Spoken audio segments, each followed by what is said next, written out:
गाय को गौ माता कहा जाता है, गाय की पूजा की जाती है। परंतु अगर हम देखें कि भारत तीसरे नंबर पे सबसे बड़ा बीफ एक्सपोर्टर है। जहाँ पर हमारे संतों और ऋषियों की परंपरा, देवों की और ईश्वरीय परंपरा रही है, वहां पर कभी भी गौमांस की बिक्री और गौमांस का खाना कभी भी वैध नहीं माना जा सकता था।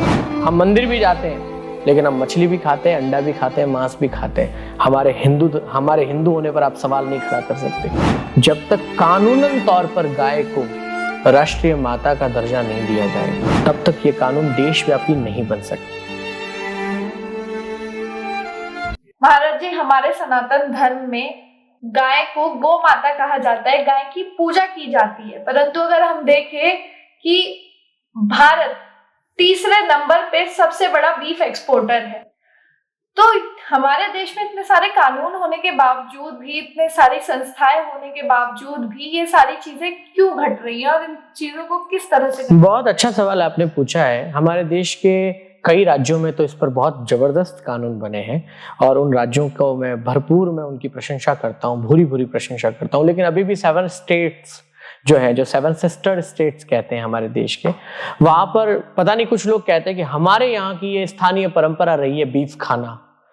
तो मैं उन लोगों को बहुत विनम्रता से और बहुत प्रमाणों के साथ कहता हूँ, कंचनजंगा की पहाड़ियों के जो स्टेट्स हैं, जिसमें सिक्किम आता है, अरुणाचल आता है, और भी उधर की जितनी पहाड़ी रेंजेस हैं, वहां पर बहुत पौराणिक कथाओं से जुड़े हुए स्टेट है। वहां पर कई ऐतिहासिक मंदिर हैं। भगवान परशुराम का मंदिर अरुणाचल प्रदेश में। मेघालय हमारे लिए बहुत, हमारे सांस्कृतिक मूल्यों के लिए, हमारे धार्मिक मूल्यों के लिए बहुत महत्वपूर्ण प्रदेश। और मैं दावों के साथ कह सकता हूं कि जहां पर हमारे ऋषियों की, हमारे संतों की परंपरा, जिन पहाड़ों में, जिन क्षेत्रों में, उन समूचे 7 राज्यों में जहां पर हमारे संतों और ऋषियों की परंपरा, देवों की और ईश्वरीय परंपरा रही है, वहां पर कभी भी गौमांस की बिक्री और गौमांस का खाना कभी भी वैध नहीं माना जा सकता था और न माना जा सकता है आज। तो कोई ये कहते हैं कि इन राज्यों की, हमारे यहाँ की तो परंपरा है बीफ खाना, वो सिर्फ अपने झूठे स्वाद के वशीभूत होकर के इस तरह का झूठ और प्रोपेगेंडा समाज में फैला रहे हैं। दूसरी बात, बीफ एक्सपोर्टर भारत तीसरे नंबर का है, जो आपने अभी बताया, और ये सत्य भी है कि इंडोनेशिया, ब्राजील के बाद भारत तीसरे नंबर पर है। लेकिन मूल बात क्या है? ये सरकार जो अलग अलग विविधताओं में बटी हुई है भारत की भूमि, इस पर अब एक सामूहिक मंथन होने की आवश्यकता है कि जब तक कानूनन तौर पर गाय को राष्ट्रीय माता का दर्जा नहीं दिया जाएगा या राष्ट्रीय प्राणी का दर्जा नहीं दिया जाएगा, जो भी भाषा प्रयुक्त करे, पशु तो हम नहीं कह सकते क्योंकि वो हमारे लिए माँ है, तो राष्ट्रीय माता या राष्ट्रीय प्राणी के जब तक दर्जा गौ माता को नहीं दिया जाएगा, तब तक ये कानून देशव्यापी नहीं बन सकता। तो मेरी वास्तव में आज इस वीडियो के माध्यम से सरकार से, देश के कानून बनाने वाले लोगों से, कानून मंत्री से, देश के प्रधानमंत्री और राष्ट्रपति, सभी से हाथ जोड़ करके आग्रह है कि न सिर्फ 7 राज्यों की बात है, ये सबसे ज्यादा दुख का विषय बता रहा हूं कि इस देश में 70% हिंदू भी मांसाहारी है। बात सिर्फ बीफ की नहीं है। अगर आप चिकन भी खाते हैं, राम राम ऐसा नाम मेरे मुख से नहीं निकलना चाहिए, अगर आप बकरे का मांस खाते हैं, अगर आप मुर्गी का मांस खाते हैं, या कुछ भी जीवों की हिंसा करके खाते हैं, ये तो बिल्कुल वैध नहीं है। मैं आपको बताऊं, इस देश में 2 तरह के हिंदुओं का धड़ा खड़ा हो गया आज। एक हिंदू वो है जो कहता है कि हम शाकाहारी हैं, हम नियम व्रत का पालन करने वाले हैं, हम वैष्णव हैं, हम शैव हैं, हम शाक्त हैं, हम इन परंपराओं से जुड़े हुए हैं। और एक हिंदू वो हो गया जो कहता है कि नहीं, हम शिव को भी मानते हैं, कृष्ण को भी मानते हैं, हम मंदिर भी जाते हैं, लेकिन हम मछली भी खाते हैं, अंडा भी खाते हैं, मांस भी खाते हैं। हमारे हिंदू होने पर आप सवाल नहीं खड़ा कर सकते। ये जब से 2 हिंदू इस देश में खड़े हुए हैं ना, तब से इस देश में हिंदुओं की स्थिति बहुत दयनीय और कमजोर हो गई है। मेरा हाथ जोड़ के निवेदन है, जो कहते हैं ना कि हम ये सब खाते हैं फिर भी हिंदू हैं, उनसे मैं कहूंगा कि एक बार हिंदू धर्म की परंपराओं को, हमारी शाश्वत मूलभूत परंपराओं को पहले आप ढंग से समझें, जाने।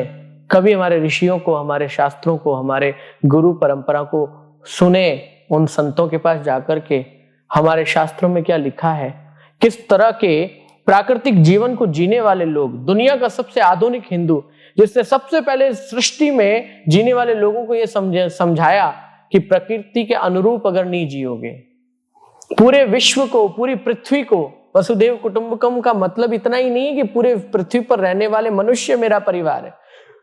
इस पूरी पृथ्वी पर रहने वाला हर जीव मेरा परिवार है। कोई व्यक्ति अपने भाई को मार के खा सकता है, कोई व्यक्ति अपने रिश्ते से जुड़े हुए अपने मित्रों को, अपने परिवार को, अपने माँ बाप को मार के खा सकता है। इतना बड़ा जघन्य पाप कोई कर सकता है? नहीं। तो ये जितने जीवों को आप देख रहे हैं ना, इन जीवों को भी आप अगर अपना मान लेंगे, अपने परिवार का सदस्य, क्योंकि संपूर्ण पृथ्वी मेरा परिवार है। यहां से सनातन धर्म का आरंभ हुआ है, इस मूल के साथ हम लोग आरंभ किए हैं। तो मुझे लगता है कि ये प्रथा रुक सकती है। पर उन हिंदुओं को मैं कहना चाहता हूं जो छाती ठोक करके, सीना ठोक करके कहते हैं कि मांस भी खाते हैं लेकिन हम हिंदू हैं, नहीं, ऐसा करने वाला हिंदू नहीं हो सकता। माना कि आध्यात्म धर्म इन सबसे कई गुना ऊपर है, लेकिन अगर आप जब आध्यात्म और धर्म की सूक्ष्म स्थिति में जाओगे तो वहां जाने के बाद कहीं ना कहीं ये गिल्ट तो रहेगा। क्या मांस खाने वाले को पता नहीं कि वो किसका मांस खा रहा है?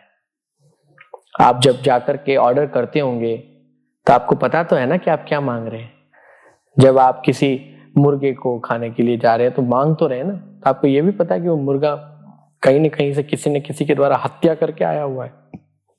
जब आप बकरा खाने जा रहे होंगे तो किसी न किसी को तो जाके कहा होगा कि मुझे बकरे का मांस दो, तो आपको ये नहीं पता है कि वो बकरा मरा होगा आपके कारण। It's all about guilt. बहुत भयंकर त्रासदी आपकी आंखों के सामने होंगी, नरक सा महसूस होगा जब आपका बुढ़ापा आपको बार बार कहेगा कि तुमने जिंदगी भर तक ये जघन्य पाप किया है। अपने आप को, अपनी मृत्यु को इतना दुखदाई मत बनाओ।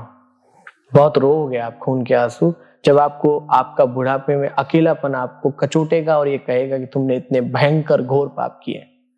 इसलिए अपनी जवानी को ही इतना समृद्ध बनाओ, इतना आनंददायी बनाओ कि मांसाहार को त्याग दो।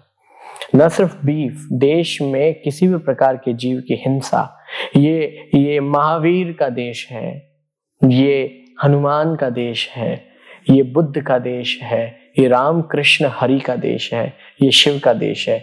यहाँ पर हिंसा का कोई स्थान नहीं।